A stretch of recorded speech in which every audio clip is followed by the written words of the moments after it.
Bahay kubo, bag, tsinelas at maging biofuel. Ilan lang yan sa mga produktong mula sa NIPA. Pero alam niyo po bang pwede na rin daw itong pagmulan ng masustansyang uri ng asukal? May report si Isay Reyes. Madalas nating makita ang NIPA o sasa na gamit sa bubong ng mga kubo. Gamit din ito sa paggawa ng mga bag, tsinelas, tuba at suka. Pero maaari na rin pala itong pagmula ng asukal ayon sa pag-aaral ng Food Processing Division ng Department of Science and Technology. Kadalasan tumutubo ang NIPA sa mga baybayin dagat pero marami raw ito sa mga probinsya ng Samar, Leyte, Bataan, Aurora, Infanta, Quezon, Mauban at Zamboanga kung saan pinagkakakitaan ng mga mangangarit. Sa proseso, kinukuha ang tangkay ng sasa o NIPA. Hinihiwaan nila yung ating pedangkel o yung pinaka-stock nung ating source ng material, yung NIPA or sasa. Normally, minamassage nila yon or it's either binubugbog nila or mechanical pressure ang ini-introduce nila dun sa material para mag-release yung mga nakahadlang na silicates or silica. Pagkatapos ay sinasala para matanggal ang dumi. Inaabot ng 3 hanggang 4 na oras ang pagkolekta at pagsala.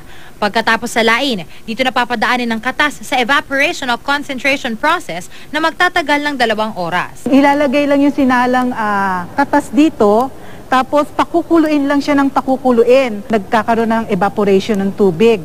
Mga at least 85% ng tubig ang natatanggal during the process. Ang malapot daw na consistency ay indikasyon na kaya itong gawing granulated sugar. Pinalalamig ito at kinakaskas hanggang maging ganap na asukal. So matapos ang processing dito, ito na ating finished product. Ito ang NIPA sap sugar, ito naman ang NIPA sap syrup. Kung ikukumpara natin doon sa mga nabibili sa merkado, light brown yung kulay nito. At hindi rin siya makintab dahil hindi raw ito dumadaan sa chemical processing. Kapag tinikman mo naman,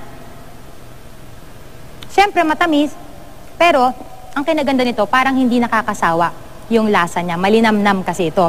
Ang sabi rin, kapag daw ang puno ay nanggaling sa hindi masyado matubig na lugar o hindi gaanong kaswampy, mas matamis pa raw ang pwedeng ibigay na resulta at saka mas light yung kulay ng kakalabasan na asukal. Ang NIPA ay kapamilya ng coconut na ginagamit na ring asukal. Mababa raw ang glycemic index nito kaya tinatawag itong healthy sugar. Inaaral pa pero magandang lunas din daw ito sa ilang sakit dahil sa antimicrobial property.